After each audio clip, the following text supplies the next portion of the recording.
বাবু কিছু ভিক্ষা দাও।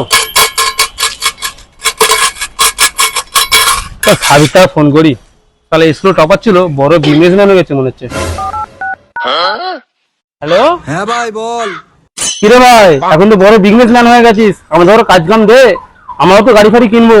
হ্যাঁ ভাই, তুই যে কাজ করছিস আমিও সেই কাজ করি, তুই পিছন ঘুরে দেখ। আচ্ছা, কিরে ভাই, বিজনেস ভালো হচ্ছে তো? বিজনেসের কি হাল? বিজনেসের অবস্থা খুব খারাপ ভাই, এই সারাদিনে 3 টাকার কাজ করেছি। তোর বিজনেস কেমন চলছে ভাই? এই তো ভাই সারাদিনে 6 টাকার কাজ করেছি। আরে এমটিএস এর কি খবর? এমপি এখন বড় লোক জায়গায় বিয়ে করেছে, শ্বশুরের পয়সায় অ্যাসারাম করতেছে।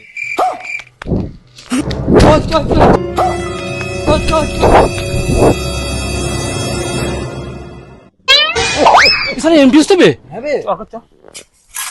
হ্যাঁ শালা এমটিএস, তুই এই কাজ করিস? আরে ভাই কি বলবো ভাই, পেটের জ্বালা মোয়া জ্বালা ভাই। তোরা কি কাজ করিস? এই তো ভাই দেখতে তো পাচ্ছিস, আর যদি দুদিন স্কুলে যেতাম নয় মাস্টার নয় উকিল হতাম আমি, এই কাজ করতে হতো না আমাকে। আমি যে আজকে একদিন কি স্কুলে যেতাম, আমি না প্লেনের ড্রাইভার হয়ে থাকতাম। ইদার 1 ঘন্টা ক্লাস করতাম, আমি ড্রাইভার হয়ে গেছি।